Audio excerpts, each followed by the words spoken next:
The end of my 30-year marriage didn't happen with a scream or a slammed door. It happened in the terrifying silence of a garage, on a Tuesday morning that was supposed to be perfectly ordinary. It started with a simple glare of sunlight. My car was in the shop for its annual maintenance, so Robert had tossed me the keys to his Mercedes S-Class before he took an Uber to his office in Midtown. "Take the beast, Elle," he'd said, kissing my cheek with that charming, practiced smile that had wooed investors for decades. "Just don't scratch the rims." I was halfway out of our driveway in Greenwich when the morning sun hit the windshield, blinding me. I reached over to the passenger side, popping open the glove compartment to look for his spare sunglasses. The glove box was organized, just like Robert. Registration, insurance, a tire gauge, but shoved towards the back, crumpled as if someone had tried to hide it in a panic, was a single sheet of paper. I shouldn't have smoothed it out. I should have just found the glasses and driven to my brunch. But the header on the paper caught my eye. It wasn't a receipt for a client dinner. It was a lab report from a private urgent care clinic on the West Side. Patient Robert Vance, DOB 03/12/1962. Date of service, 3 days ago. My breath hitched. My first thought, the thought of a loyal wife of 3 decades, was terror. Cancer? Is he sick? Is he hiding a tumor from me to protect my feelings? I scanned down the list, past the cholesterol levels and blood pressure stats, until my eyes locked on the panel at the bottom. The medical terminology was stark, cold, and horrifyingly undeniable. Chlamydia trachomatis, detected. Neisseria gonorrhea, detected. The world stopped. The hum of the Mercedes engine faded into a high-pitched ringing in my ears. I sat there in the driveway of our $3 million home, gripping the steering wheel so hard my knuckles turned white, staring at the words that shattered my reality. At 58 years old, you think you are done with certain things. You think you are past the insecurities of youth, the fear of abandonment, and certainly, you think you are safe from the reckless, dirty consequences of a promiscuous life. We were grandparents. We were the Vances. We were the couple everyone at the country club looked at with envy. I read the date again. 3 days ago. 3 days ago, Robert had come home late, claiming a merger negotiation had run over. He had come into our bedroom, smelled of scotch and exhaustion, and climbed into bed beside me. He had held me. We had been intimate. A wave of nausea rolled over me, so violent I had to open the car door and lean out, gasping for air. The manicured hydrangeas blurred before my eyes. It wasn't just the infidelity, it was the biological warfare. He had exposed me. He had put my health, my dignity, and my body at risk, all while playing the role of the doting husband. I looked down at my hands. They were trembling uncontrollably. My Chanel bag sat on the passenger seat, looking ridiculous and trivial.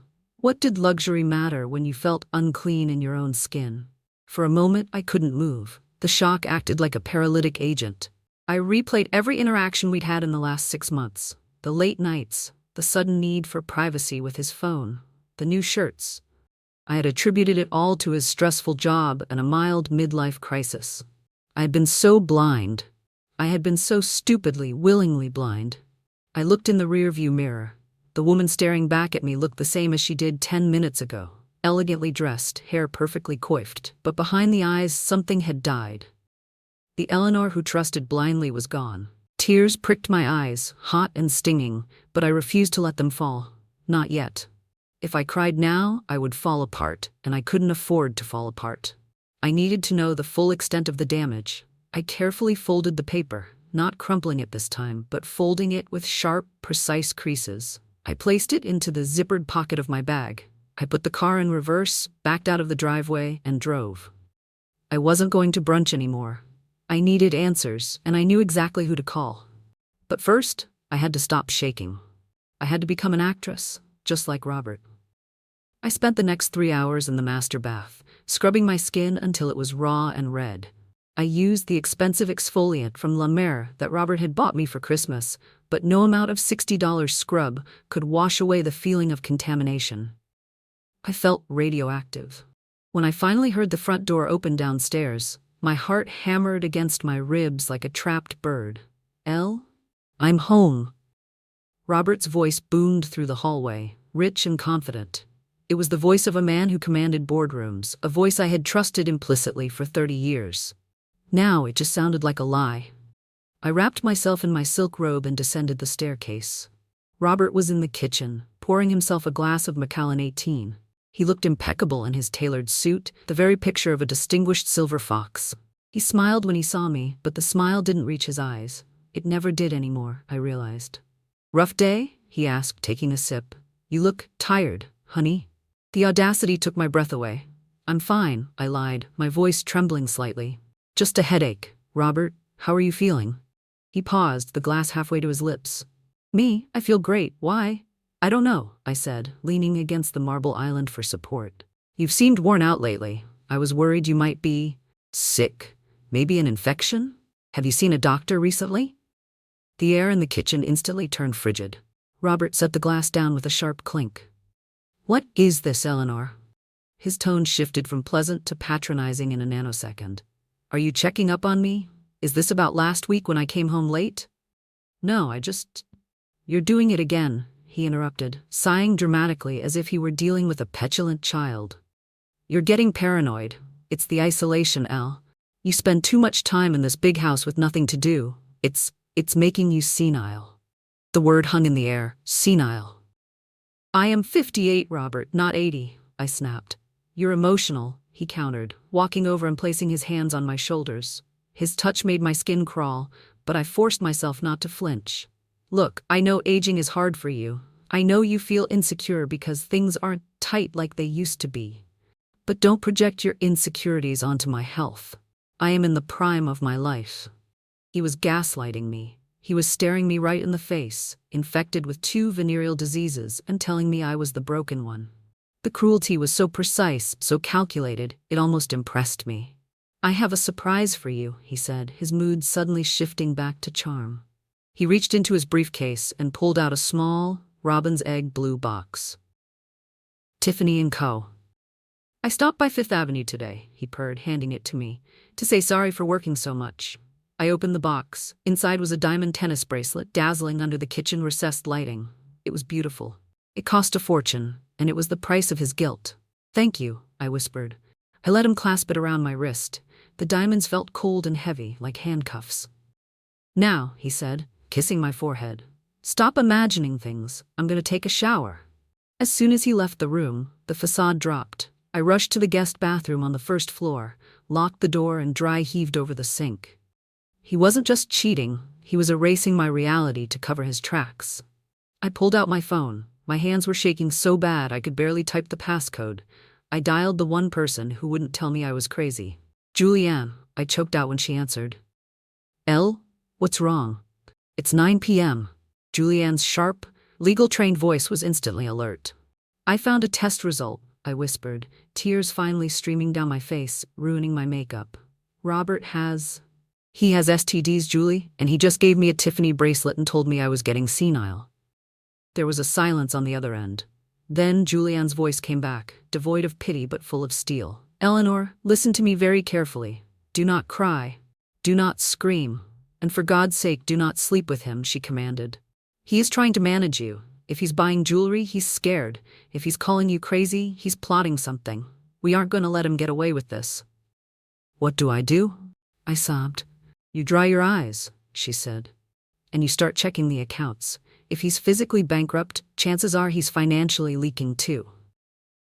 The next morning, Robert left the house early, claiming an emergency board meeting at the firm's headquarters in Financial District. He wore his power tie, the red Hermes one I had bought him for our 25th anniversary. He kissed me on the cheek, smelling of sandalwood and lies, and walked out the door. I didn't wave goodbye. Instead, I walked straight to his home office. Robert was careful, but he was arrogant. He believed I was tech illiterate, a relic who only used her tablet for reading novels and ordering groceries. He didn't realize that during my years as a curator, I managed complex digital archives. I sat down at his mahogany desk and opened my iPad Pro. Because our Apple accounts were linked for family sharing, a convenience he insisted on years ago so we could share music and photos, I had access to the Find My feature. He had disabled it on his iPhone, likely thinking that was enough. But he had forgotten about his Apple Watch. I watched the little blinking avatar of his face move across the digital map of Manhattan. He wasn't heading south to Wall Street. He was heading west. The dot stopped in Soho, 42 Green Street, a cobblestone block known for cast-iron buildings, high-end galleries, and exorbitant real estate prices. It hovered there for 20 minutes, then an hour. I couldn't just watch the screen, I had to see it. I had to rip the bandage off completely. I ordered an Uber Black, terrified that if I drove myself, I might crash the car. As the black SUV navigated the mid-morning traffic into the city, I felt a strange dissociation. I looked at the tourists snapping photos of the skyline, wondering if any of them were living a lie as massive as mine. When the car pulled up to the corner of Green and Broome, I asked the driver to wait. I lowered the window just an inch. The building was magnificent, a pre-war loft conversion with floor-to-ceiling windows. And there they were. They emerged from the heavy brass doors, like a couple in a romantic comedy. Robert was laughing, a genuine hearty laugh I hadn't heard in years. And clinging to his arm was a woman who looked like she could be our daughter's college roommate, Sienna. I recognized her from the company Christmas party photos. She was stunning in that effortless, terrifying way of the very young. She wore a beige trench coat over workout gear, her skin glowing without makeup. Robert stopped on the sidewalk and pulled her in for a kiss. It wasn't a quick peck. It was passionate, hungry, possessive. He brushed a strand of hair behind her ear, a gesture he used to do to me when we were courting in the 80s. I felt a physical blow to my chest, harder than any fist. Watching them, I realized this wasn't just a fling. He was building a second life. As they walked toward a nearby coffee shop, I pulled up the property records on my iPad, my fingers flying across the screen with trembling precision. I searched the address. Owner, R&S Ventures LLC. Purchase date, 6 months ago. Price $4.2 million. Purchase type, cash. I gasped, the air sucked out of the car. R&S Ventures. Robert and Sienna. But where did he get $4 million in cash? I quickly logged into our joint investment portfolio with Goldman Sachs. My eyes scanned the lines of data, the numbers blurring until I found the withdrawal history. 6 months ago, a transfer of $4.5 million was made from the Vance Family Trust, the fund meant for our long-term care and our grandchildren's inheritance. The transaction was labeled private equity investment, diversification strategy. He hadn't just cheated on me, he had stolen from us. He had taken the money we saved for our twilight years to build a nest for his mistress. The nausea returned, but this time it was mixed with a cold, white-hot rage. I looked out the window one last time. Robert was holding the door open for her, looking like the perfect gentleman. He wasn't just a liar, he was a thief, and he had underestimated the woman he was stealing from. "Driver," I said, my voice sounding surprisingly steady, deeper than usual. "Take me back to Greenwich. I have work to do." I wasn't going to confront him on the street. That was too messy, too emotional. I was going to destroy him, and I was going to use the very law he thought he was above to do it. The waiting room of the Women's Health Clinic on Park Avenue was quiet, smelling faintly of antiseptic and expensive lilies. I sat there, clutching my Hermes scarf tight around my neck, as if it could shield me from the indignity of why I was there. When Dr. Evans walked in, her face was kind but professional. She didn't need to say much. The silence said it all. "The test results came back positive, Eleanor," she said gently. "Both strains. We caught it early, so a round of antibiotics will clear it up. But we need to discuss partner notification." I felt the blood drain from my face. I was sitting in a room usually reserved for young women discussing fertility or menopause, being told I had the diseases of a reckless college student. The humiliation was absolute. It felt like a layer of grime had settled over my soul, something that couldn't be scrubbed away. "I know," I whispered, staring at the floor. "I know who gave it to me." I took the prescription with a trembling hand and fled the office. I couldn't go home. I couldn't face the walls of that empty mansion, or worse, run into Robert and smell that faint scent of another woman on him. I told my driver to drop me off at Central Park South. I needed air. I needed to be where the noise of the city could drown out the screaming in my head. I found a bench near the conservatory water, away from the crowds. It was a crisp afternoon, the wind biting through my coat. I sat there watching the remote-controlled sailboats glide across the water. They looked so peaceful, guided by unseen hands. I felt like a boat whose strings had been cut, drifting aimlessly into a storm. Tears finally began to fall, hot and fast. I wasn't crying for the marriage anymore. I was crying for myself, for the years I wasted building a life that was now crumbling. I felt old. I felt used. I felt stupid. Needing an escape, I reached into my tote bag and pulled out the book I had been trying to read for months, Meditations by Marcus Aurelius. I needed the stoicism of an emperor to survive this. But my hands were shaking so badly that as I tried to open it, the book slipped from my grasp and fell into a puddle of mud near the bench. "Oh no," I gasped, reaching down. "Allow me." A deep, calm voice said. A hand reached down before I could. A man, perhaps in his early 60s, picked up the book.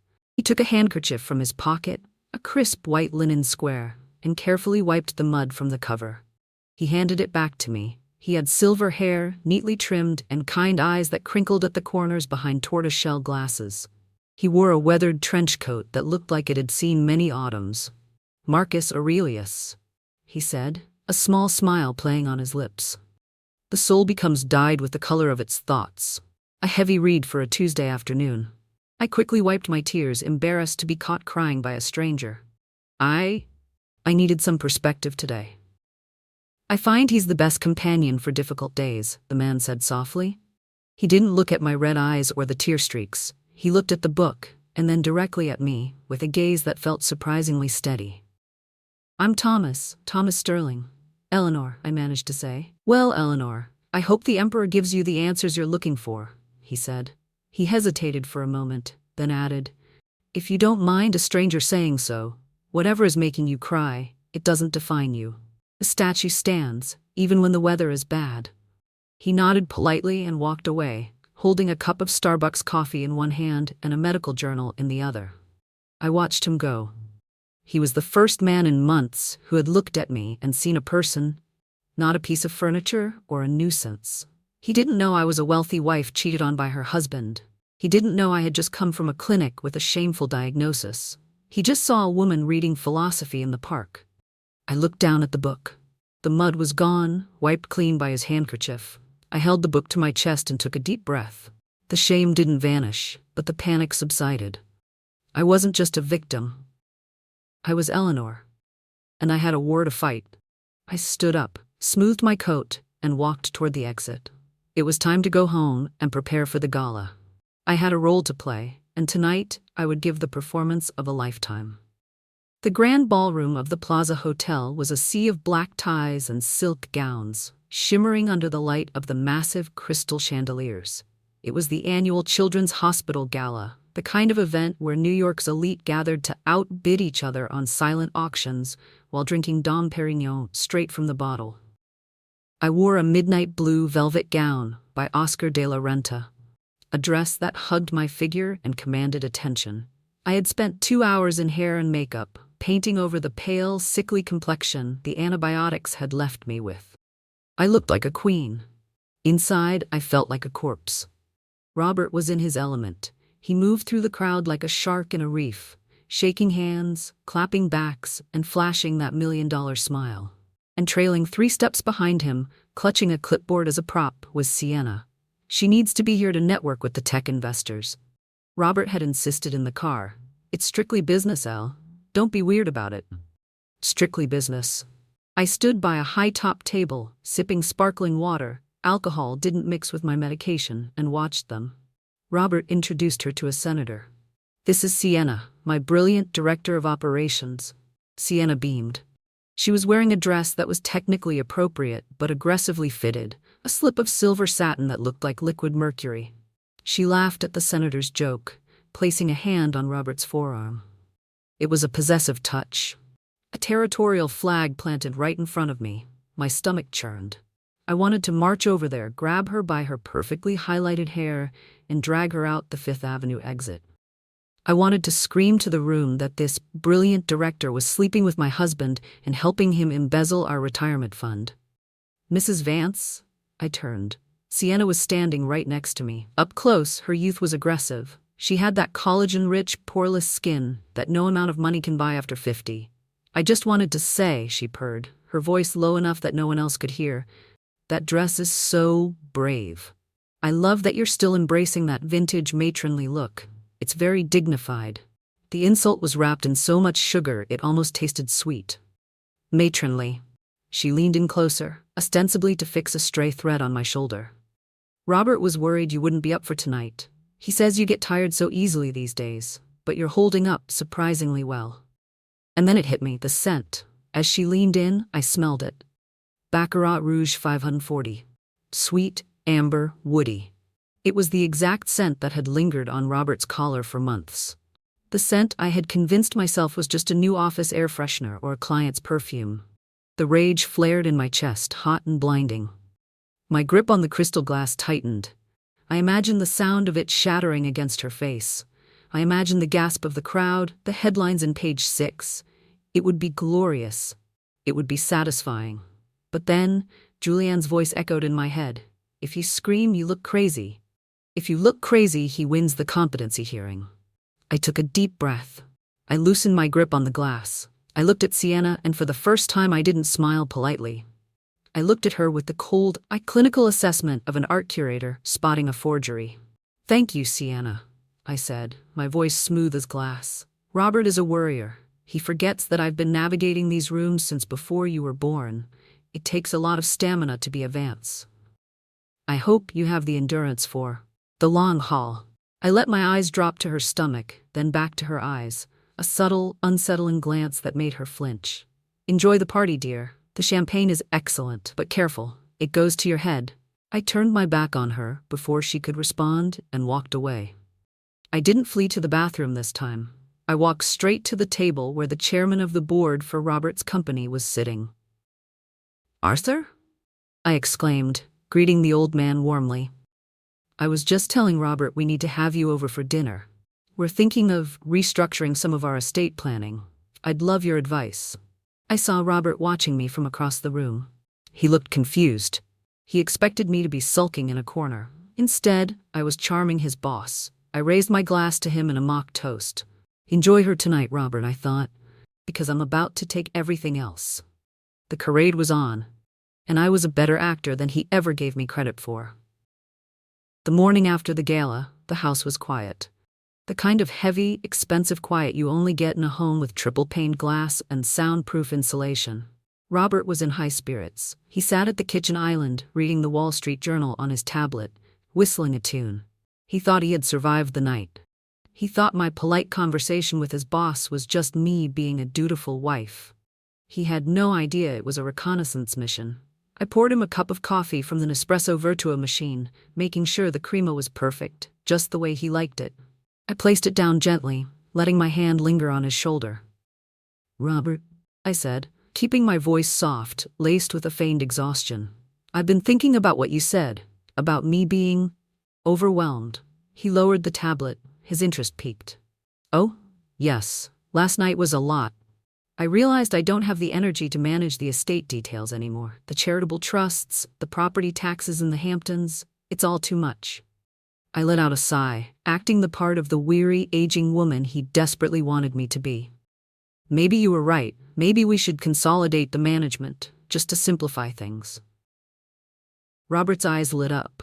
This was the moment he had been grooming me for. The power of attorney conversation. If I signed that, he could move assets without my signature. He could legally drain us dry before I even filed for divorce. "I think that's a very sensible decision, Elle," he said, trying to hide his eagerness. He reached for my hand, squeezing it. "I can have the lawyers draw up the paperwork today. It's for your own peace of mind, really, so you can just relax, read your books." "Yes," I smiled weakly. "I just want to relax." "I'll go call the firm right now," he said, standing up abruptly. "I need to hop in the shower first, then I'll head into the city to get the papers." He kissed my cheek, a kiss of victory, and bounded up the stairs. As soon as I heard the water running in the master bath, my demeanor changed. The tired old woman vanished. I moved with the speed of a woman possessed. I went straight to his briefcase, which he had carelessly left by the entryway console. I pulled out his MacBook Pro. I opened the lid. Locked. My heart hammered. I had 5 minutes, maybe 10. I tried his usual password. Vance 1985, the year we married. Incorrect password. I tried his birthday. Incorrect password. I took a deep breath, thinking like him. What did Robert value most right now? What was the center of his universe? I typed Sienna 28, incorrect. I typed RNS Ventures, incorrect. Panic started to rise. The water upstairs was still running, but for how long? Then I remembered the bracelet. I remembered the way he looked at himself in the mirror. He didn't love Sienna. He loved the success she represented. He loved winning. I typed winner 1. The screen unlocked. I didn't waste a second marveling at his narcissism. I pulled a high-speed SanDisk flash drive from my pocket. Julianne had given it to me the day before. I plugged it in. I didn't know exactly which files were incriminating, so I took everything. The My Documents folder, the Finance folder, and a hidden folder on the desktop labeled simply 2024 Projects. The progress bar crawled across the screen. 20%, 45%. The pipes groaned. The shower had turned off. 60%. Elle? Have you seen my blue tie? Robert shouted from the top of the stairs. Checking the laundry room. I yelled back, my voice steady, though my hands were sweating profusely. 85%. I heard his footsteps on the landing, heavy, getting closer. 95%. Complete. I yanked the drive out, shoved it into my bra, and slammed the laptop shut just as Robert walked into the living room, a towel wrapped around his waist. He looked at me. I was standing by the console table, arranging flowers in a crystal vase, my heart beating so hard I thought he could see it through my silk blouse. There you are, he said, frowning slightly. I thought you were in the laundry room? I was just heading there, I said, pulling a dead leaf off a lily. But these flowers were wilting. I hate seeing things die, don't you? He stared at me for a second, a flicker of suspicion in his eyes. Then he shrugged. I guess. Hey, make sure you're ready by 6 p.m. The lawyers are sending a notary to the house. I'll be ready, I promised. He went back upstairs to dress. I waited until he was out of sight, then I let out a breath that felt like it had been held for 30 years. I had the data. I had the proof. And tonight, instead of signing my life away, I was going to hand this drive to Julianne. The honey trap had worked. He thought he was getting my surrender. Instead, he had just given me the ammunition for his execution. I drove straight to Julianne's penthouse on the Upper West Side. It was a fortress of glass and steel overlooking the Hudson River, a place where emotions were usually checked at the concierge desk. Julianne met me at the door. Her face grim. She didn't ask if I got the drive. She saw the look in my eyes. She led me straight to her home office, where her forensic accountant, a quiet man named David, was waiting. We plugged the SanDisk drive into a massive iMac with a retina display. The files populated the screen in a cascade of folder icons. Let's see what our boy Robert has been up to, Julianne muttered, pouring us both a glass of Camus Cabernet. For the first hour, it was exactly what we expected. Shell companies in the Cayman Islands, hidden bank accounts in Switzerland, receipts for the Soho apartment, jewelry for Sienna, and even a lease on a Porsche Cayenne for her. It was the standard arithmetic of betrayal. But then, David opened a folder innocuously labeled Estate Planning Medical. That's odd, Julianne frowned. Robert isn't a doctor. Why does he have medical files? David clicked on a PDF. It was a scanned email thread between Robert and a contact listed only as Dr. K. I leaned in, my glasses sliding down my nose. As I read, the wine turned to vinegar in my stomach. From Robert Vance to Dr. K. Subject, dosage adjustment. The tremors are starting, but she's still lucid. She remembers where she put things. We need to accelerate the timeline before the competency hearing next month. Is it safe to double the herbal compound in the evening tea? I need her confused, not dead. I need the board to see a woman who can't sign her own name. I froze. The room spun. The tea, I whispered, my hand flying to my mouth. Every night for the past 6 months, Robert had insisted on making me a cup of special chamomile tea. He bought it from an exclusive holistic shop in the village. He said it was for my stress. He said it was to help me sleep. I thought about the brain fog, the shaking hands I had blamed on anxiety, the sudden bouts of nausea. He's not just stealing from you, Eleanor, Julianne said, her voice dropping to a terrifying whisper. He's poisoning you. We kept reading. There were notes about the STD results. From Dr. K to Robert Vance. Subject test results. The infection will lower her immune system, making the fatigue more plausible. It fits the narrative of general geriatric decline. Once the diagnosis of early-onset dementia is on her medical record, you will be granted full conservatorship of the Vance Trust. I stood up so fast my chair fell over. I ran to Julianne's bathroom and retched. It wasn't just greed. It was evil. He wasn't trying to divorce me. He was trying to erase me. He wanted to lock me away in a facility, drooling and incoherent, while he and Sienna lived in my houses and spent my money. When I came back out, I was trembling, but not from fear. From a cold, lethal clarity. I have to go back, I said. Absolutely not, Julianne said, standing up. You are not going back to that house. It's a crime scene. We're calling the police. No, I said firmly. If we call the police now, he claims it's just herbal tea. He claims I'm hysterical. He destroys the evidence. I need the tea, Julianne. I need the actual jar he keeps in his private study, and I need him to sign those papers tonight. Eleanor, he is trying to kill your mind, Julianne warned. He thinks he's already won, I said, grabbing my coat. That's his weakness. He thinks I'm the confused, sick old woman he created. I'm going to use that. I looked at the time on my Cartier watch. 5 p.m. The notary would be there in an hour. I'm going to sign his power of attorney, I said, a plan forming in my mind. But I'm going to make sure it's the last thing he ever celebrates. I left the penthouse and got back into the car. As the city lights blurred past me, I didn't feel like a victim anymore. I felt like a hunter. When I got home, Robert was in the kitchen, boiling water. The kettle whistled, a sound that used to be comforting, now sounding like a siren. Just in time, Elle, he smiled, holding up a steaming mug. I made your tea. It'll help you relax before the lawyers get here.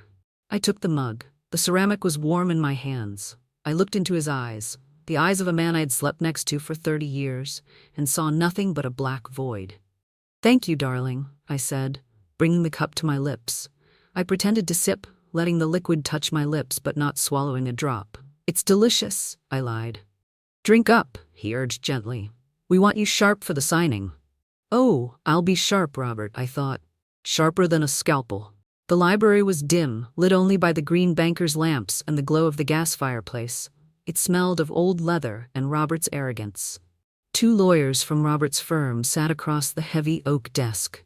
They looked like vultures in Brooks Brothers suits, checking their watches, eager to get this over with.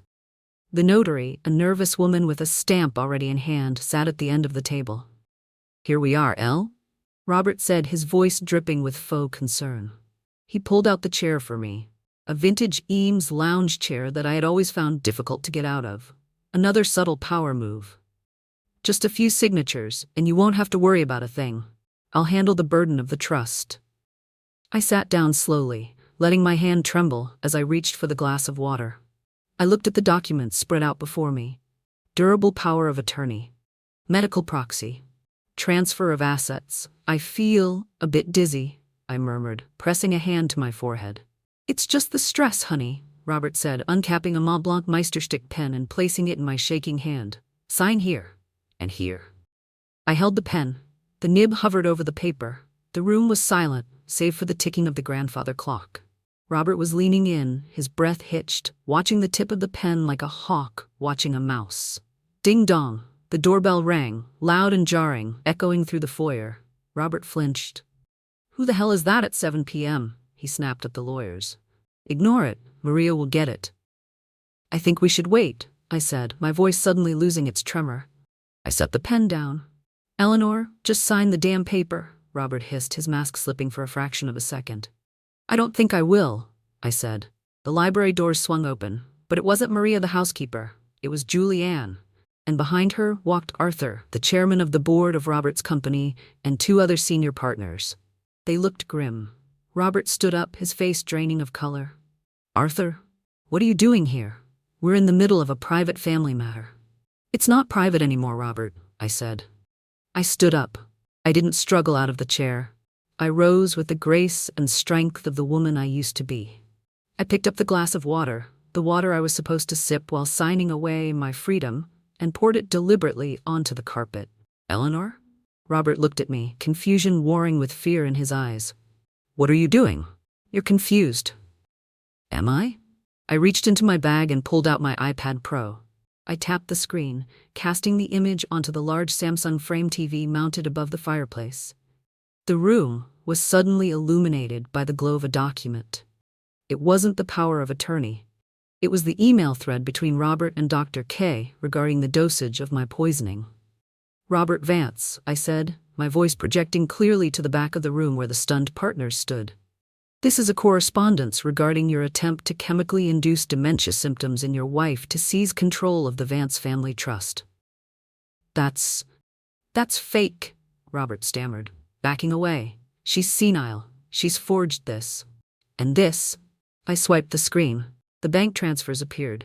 The $4.5 million withdrawal, the purchase of the Soho apartment, the lease on the Porsche for Sienna. Arthur stepped forward, his face red with fury. "You used the company's diversification accounts to hide personal embezzlement? Robert, tell me this isn't true." "She's lying, Arthur. She's sick," Robert screamed, pointing a shaking finger at me. "Look at her. She has STDs. She's the one who's unstable." The room went dead silent. The lawyers looked down at their shoes. "Yes," I said, lifting my chin. "I tested positive, because you gave them to me, and I have the DNA sequencing from the clinic to prove the transmission path." I looked at the lawyers he had hired. "Gentlemen, I suggest you pack up your papers, unless you want to be named as co-conspirators in a case of attempted homicide and grand larceny." The lawyers scrambled, shoving documents into their briefcases, fleeing the sinking ship. Robert stood alone in the center of the room. The power, the charm, the silver fox persona, it all evaporated. He looked small. He looked pathetic. "You set me up," he whispered, staring at me with pure hatred. "No, Robert," I said, walking around the desk to stand face to face with him. "I just turned on the lights." I turned to Arthur. "I believe you have a morality clause in his contract?"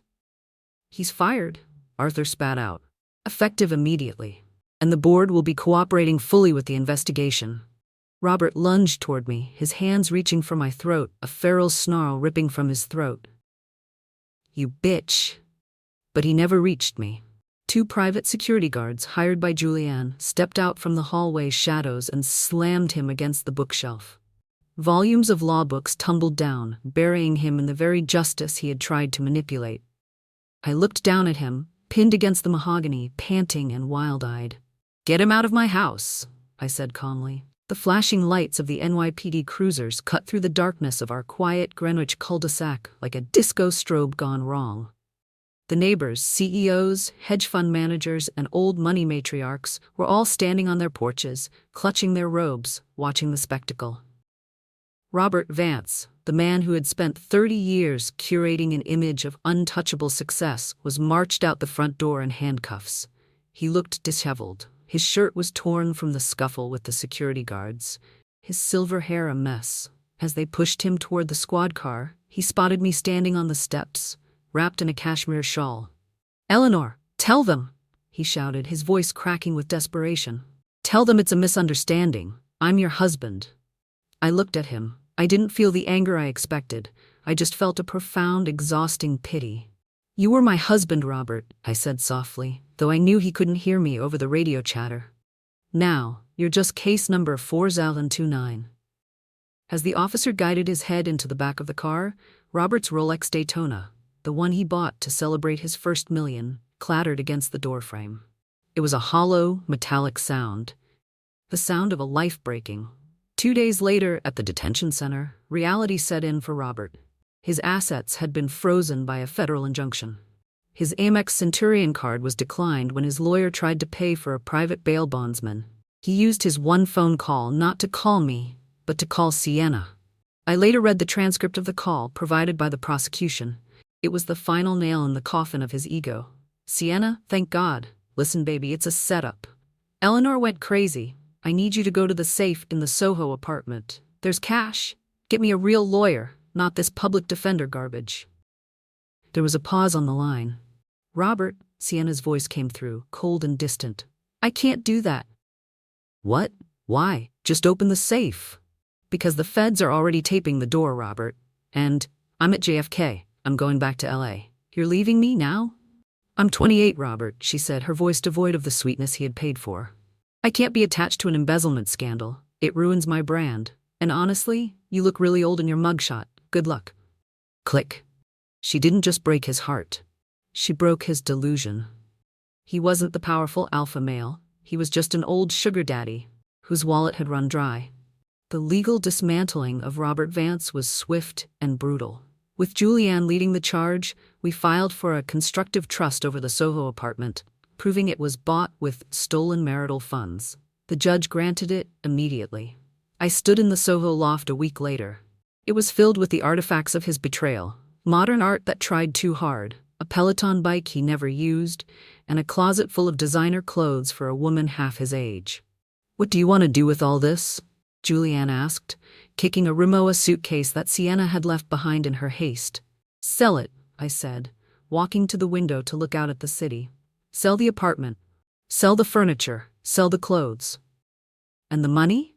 "Donate it," I said, "to the Women's Health Initiative at the hospital, specifically for the treatment of infectious diseases." Julianne laughed, a sharp, delighted bark. "That is poetic justice, Elle." "It's not just poetry, Julie," I said, turning back to her. "It's cleaning house." Robert eventually took a plea deal to avoid a 20-year sentence for poisoning and fraud. He got 5 years in minimum security, followed by absolute restitution. He was stripped of his board seats, his reputation, and his fortune. The last time I saw him was at the final divorce hearing via Zoom. He looked gray. The spark was gone. He tried to catch my eye through the screen, perhaps looking for a shred of the woman who used to iron his shirts and soothe his ego. I didn't look at the screen. I looked at the pen in my hand, my own pen, not his, and signed the papers. "Eleanor Vance." "No." I paused. I crossed out Vance. I signed my maiden name, Eleanor Sterling. It was done. The parasite was gone. The host had survived. 1 year later. The late September sun over the Hamptons was different from the harsh, exposing glare of that morning in the driveway. This light was golden, soft, and forgiving. It filtered through the leaves of the old oak tree in my backyard, dappling the pages of my Kindle Oasis. I was sitting in my garden, wrapped in a chunky knit cardigan, reading Women Who Run with the Wolves. A year ago, I wouldn't have been caught dead in a cardigan without jewelry. I wouldn't have been reading a book about wild instincts. I would have been pacing the floor, worrying about Robert's dinner schedule. Now, the only schedule I kept was the tide. I took a sip of herbal tea from a ceramic mug, a heavy, handmade thing I had thrown myself at a pottery wheel in Sag Harbor. It wasn't fine china. It was imperfect, slightly lopsided, and I loved it. My phone buzzed on the teak table. It was an email from Julianne. Subject: Final Settlement Transfer. Message: The funds have cleared. RNS Ventures is dissolved. The check to the clinic was received with tears of joy. Also, rumor has it Robert is trying to organize a prison book club to reduce his sentence. He's reading The Art of the Deal. Of course he is. Dinner next week, I smiled. A genuine, easy smile that crinkled my eyes. I didn't feel a spike of adrenaline at Robert's name anymore. He was just a ghost, a cautionary tale I had survived. I archived the email and put the phone away. I didn't need to dwell on the victory. The victory wasn't the money or the revenge.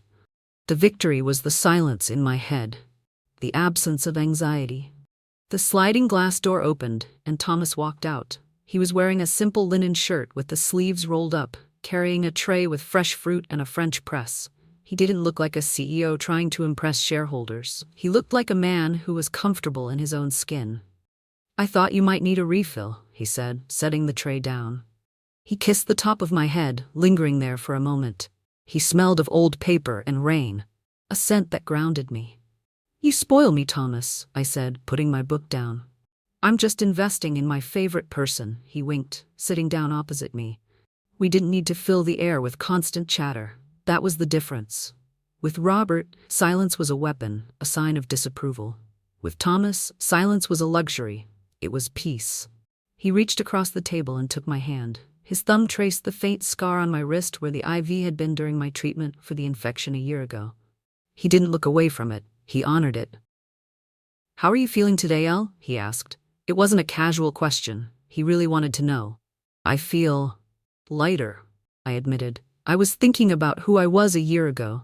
That woman in the Mercedes, terrified of getting old, terrified of losing her value. She feels like a stranger. "She wasn't a stranger," Thomas said softly. "She was just a chrysalis. You had to break her to get to this." He poured the coffee. The steam rose up, curling into the autumn air. "I have a surprise," he said, pulling a small envelope from his pocket. My heart skipped a beat, an old reflex. But this wasn't a Tiffany box meant to buy silence. I opened it. Inside were 2 plane tickets, destination Kyoto, Japan, date next month. You mentioned you always wanted to see the autumn leaves in Arashiyama, he said. I found a small ryokan, no galas, no networking, just us, the maples and a lot of tea. Tears pricked my eyes, but they were happy tears. I haven't been to Japan since before I was married. Then it's time to go back, he said. As Eleanor. I looked at him, then out at the garden I had planted with my own hands. I had lost a husband who saw me as an asset. I had found a partner who saw me as a soul. I had lost the fake respect of high society, but I had regained the respect of the woman in the mirror. I picked up my imperfect mug and raised it to the sunlight. To Kyoto, I said. To Eleanor, Thomas corrected, clinking his cup against mine. The wind rustled the trees, shaking loose a few dead leaves to make room for the new buds that would come in the spring. I took a deep breath of the crisp, clean air. I was 59. I was scarred. I was divorced. And for the first time in my life, I was free. The rain in Kyoto fell differently than it did in New York. In the city, rain was a nuisance, something to rush through in a hired car. Here, in the quiet garden of our ryokan, it was music. It tapped gently against the bamboo leaves and darkened the moss-covered stones. I sat on the wooden veranda, my legs tucked under a heavy wool blanket, a Leica camera resting in my lap. I had spent the morning trying to capture the light filtering through the paper screens, not to post on social media, not to show off, but just to keep the moment. Thomas sat beside me, carefully unpacking a small wooden box he had bought from a local artisan down the street. Look at this, he whispered, lifting out a small tea bowl. It was rough, dark clay, but running through it was a jagged vein of bright, shimmering gold. It's called Kintsugi, Thomas explained, turning the bowl in his hands so the gold caught the soft afternoon light. When a piece of pottery breaks, they don't throw it away. They mend the cracks with gold lacquer. They believe the piece is more beautiful for having been broken. I reached out and ran my finger over the gold seam. It was raised, textured, and unapologetically visible. I thought about the scars on my heart. I thought about the shame of the clinic, the terror of the confrontation, and the lonely nights in that empty mansion. For so long, I had tried to hide those cracks, to paint over them with makeup and silence. But looking at this bowl, and then looking at the man who loved me not despite my history, but with it, I finally understood. It's better this way, I said softly. What is? Thomas asked. The story, I smiled, leaning my head on his shoulder. The cracks are where the light gets in. He wrapped his arm around me, pulling me close against the chill of the damp air. I opened my Moleskine journal to a fresh blank page. I didn't write a to-do list. I didn't write a strategy. I wrote just one word, whole. We sat there for a long time, watching the rain turn the garden into a painting. 2 people mended with gold, perfectly imperfect, and exactly where we were meant to be.